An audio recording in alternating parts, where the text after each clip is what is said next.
आप सभी का मंगल हो। नमस्कार। कल एक सज्जन मेरे पास आए थे, बातचीत होती रही, तो उन्होंने अपने मन की एक व्यथा रखी।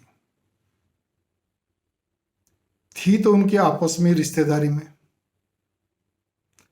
लेकिन व्यथा इस टाइप की थी कि वो अपने परिवार के बारे में बताएं, लेकिन थोड़े से उदास से भी हो गए बताते बताते। मैं सुनता रहा, जो मेरे को जवाब देना था दिया, वो आपके सामने बोल रहा हूं मैं। अब उन्होंने, उनका क्या कहना था कि जी मेरे ही रिश्तेदार, मेरे ही क्या कहते हैं पुनबा, और उन्होंने ऐसा काम कर दिया कि मेरे बारे में इस ढंग से फैला दिया। जो मेरे मिलने वाले थे, उन्होंने बताया कि मेरे रिश्तेदारों ने इस ढंग से फैला दिया कि अब वो मेरे दूसरे रिश्तेदार जो हैं या उनके परिवार वाले, वो बोलते नहीं है मेरे से, या मेरे को देख के बस केवल और केवल चुप लगा जाते हैं। थोड़ा सा मुस्कुरा देंगे, नमस्ते, बस राम रमी तक है, राम रमी तक। अब क्या होगा इसका उपाय? मैंने कहा देखो ऐसा है। उनकी सारी बात सुन के आपको निष्कर्ष बता रहा हूं। मैंने कहा आप अपने एक धूर्त रिश्तेदार के धक्के चढ़ चुके हो। बोले ऐसा क्यों हुआ? तो मैंने क्यों का जवाब दिया। मैंने कहा आप एक धूर्त, महाधूर्त रिश्तेदार के धक्के चढ़ चुके हो। और जो ऐसे छल प्रपंची रिश्तेदार या परिचित, नजदीकी, घनिष्ठ कोई भी होते हैं, उनका सबसे बड़ा टारगेट, जब जब तक वो खुदगर्जी स्वार्थ में चलते हैं तब तक तो उनका पूर्ति होती रहती है, तब तक तो ठीक है। नहीं तो पासा पलटते टाइम नहीं लगाते। और सबसे पहले वो अपने ही परिवार में और फिर रिश्तेदारी में ये समझाना है, और परिचितों को भी समझाना शुरू करते हैं कि फला फला व्यक्ति तो आप लोग इतना ठीक समझते हो ना, वो ठीक नहीं है। जबकि आप फिर ध्यान दीजिए, मैंने उसको ये कहा, मैं आपने किसी का कुछ बिगाड़ा, कोई आपकी लिटिगेशन, कोई और कोई वैसे कोई कोई मुंह से कोई बात बोलो जी, कोई मतलब ही नहीं है। खाली उससे तो हुई है, लेकिन औरों से तो मेरा कोई मतलब नहीं ना। अब आप इस चीज को देखिए, लेकिन वो क्यों नहीं बोलते बाकी लोग, या वो एकदम चुप लगा गए? क्योंकि उनको, वो भी दुखी है उससे। ऐसा नहीं है कि जो व्यक्ति सबको डंक मारा, बाहर वालों को, अपने परिवार वालों को, अपने रिश्तेदार को डंक नहीं मारता, या उसको, उन लोगों को उसकी आदत का नहीं मालूम, सब पीड़ित होते हैं, लेकिन ये वो एक स्वार्थ में बंधे होते हैं। ये नहीं कि ये मेरा भाई है, पति है, बेटा है, बहन है, क्या, ऐसा नहीं। एक स्वार्थ है, वो भी नकारात्मक स्वार्थ। स्वार्थ तो अपने आप में नकारात्मक, उसमें भी नकारात्मक, कि कभी अगर हमारे को छल प्रपंच की जरूरत पड़ेगी, चतुराई की जरूरत पड़ेगी, तो यह काम आएगा। देखिए कितनी एक हैरानी की बात है।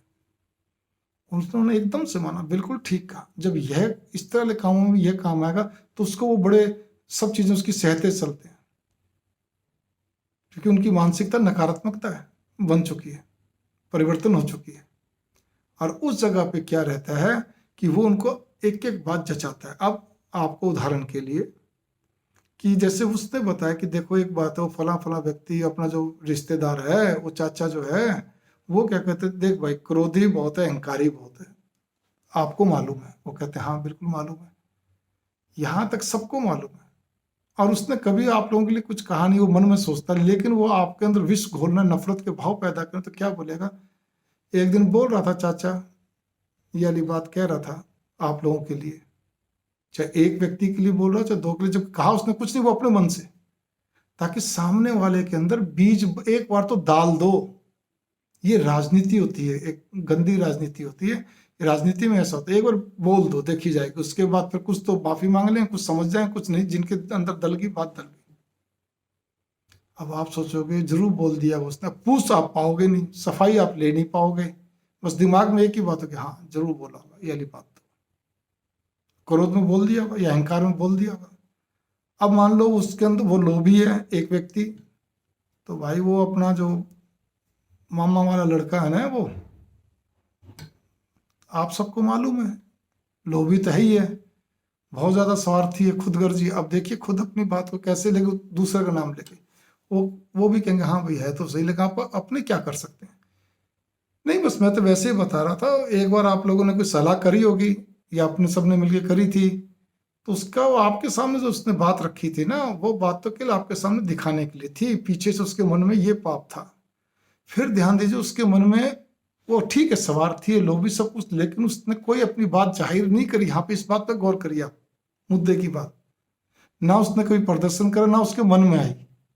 लेकिन क्योंकि इस व्यक्ति को, महाधूर्त व्यक्ति को आपके बारे में नफरत पैदा करनी है, किसी एक के मन में या कईयों के मन में अलग अलग या सामूहिक रूप में, तो वो ऐसी बातें रखेगा। अब क्योंकि वो व्यक्ति महालोभी है, महाकंजूस है, स्वार्थी है, तो वो बात उससे सोचती है, सफाई आप लोग ले नहीं पाते वगैरह वगैरह। मतलब उसकी नकारात्मकता को आपके साथ जोड़कर और इस ढंग का पैचअप करना, बात को जचाना। अब फिर क्या होता है कि आप में से ही, मैंने उसको ये कहा, मैंने कहा आपके रिश्तेदारों में से ही, चलिए जो भी रिश्तेदार थे, अब उनमें से कुछ समझदार भी होते हैं, थोड़ा सा मन को उनको मालूम है हेर फेर वाला व्यक्ति है, फरेबी है। वो कहते भाई मेरे को जची नहीं, कोई बात नहीं। वो एक ऐसे व्यक्ति को पेश करेगा आपके सामने जिसकी छवि अच्छी है, और आप सबके बीच में वो पेश कर देगा, बात करवा देगा। वो कहेगा हाँ जी यार बात कही थी, उससे कहलवाएगा। अब जब ऐसा अच्छी छवि वाला व्यक्ति बात बोलता है, तो उसमें एक व्यक्ति तो ऐसा होता है जो कि उसका पीतल का पानी उस पर पूरी तरह चढ़ा होता है, वो जो बोलेगा यस मैन। एक व्यक्ति ऐसे होते हैं जो खरे सोने तो होते हैं, लेकिन वो समझ नहीं पाते, क्योंकि उनको वो इस ढंग से नहीं बोलेगा। वो बोलेगा भाई साहब इस वाली बात थी, या अंकल जी ये वाली बात थी ना, ये वाली एक बार, मतलब पहले उससे बात का मन लेगा, फिर कोई ना कोई बातें घुमा के फेंकेगा, करेगा। मतलब इस ढंग का जांचा उस सोने जैसे व्यक्ति को भी जचा देगा कि जब उसको परिवार के सामने पेश करेगा, किसी के सामने भी बात रखवाएगा, तो वो भी कहेगा जी हाँ जी वाली बात तो थी, मैंने सुनी थी। जी आपने सामने सुनी थी? सामने नहीं सुनी थी, मेरे जो समझ में आई थी या मैंने सुनी थी, या इन्होंने जो बात बताई वो मेरे को जची। जी बिल्कुल ठीक बात है, क्योंकि इस बात में मैं भी समझ सकता हूँ। अब आपका तो माथा ही ठनक के रह जाएगा, ऐसे बात थी। अब जब एक सोने जैसे व्यक्ति ने भी कह दिया, तो फिर बचा ही क्या। कितनी बड़ी कॉन्स्पिरेसी, और कभी इन चीज़ों का खुलासा नहीं होता। इसलिए कई जगह गहरे घाव बन जाते हैं, नासूर हो जाते हैं।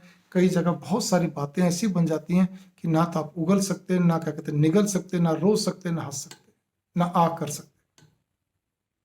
तो कृपया करके आप लोग पहले बात तो इस चीज़ का गौर कर लीजिए। तो मैंने उस मित्र को एक ही चीज़ की कि भाई ऐसा है, आपके हाथ में कुछ भी नहीं है, भगवान के ऊपर छोड़ दीजिए। आप यही मान के चलिए कि भगवान ने आपको इसको त्रास देने के लिए भेजा, दुख देने के लिए भेजा, पिछले जन्म के हिसाब से, पूर्व जन्म के हिसाब से आपने भी इसको दिया। और जो लोग अब आपसे धीरे धीरे कट रहे हैं या दूरी बना के चल रहे हैं, वो भी अच्छी बात है। इसका मतलब भगवान आपको अपने पास नज़दीक रखना चाहता है, तो नेगेटिव लोगों से आपको दूर करता चला धीरे धीरे करके। और कोई तरीका नहीं है, ये मेरी बात पे नोट कर लीजिए। आप जितनी सफाई देंगे, याद रखना, धूर्तों को जितनी सफाई देंगे, वो उतना ही क्या कहते हैं मन मन में हंसते हैं।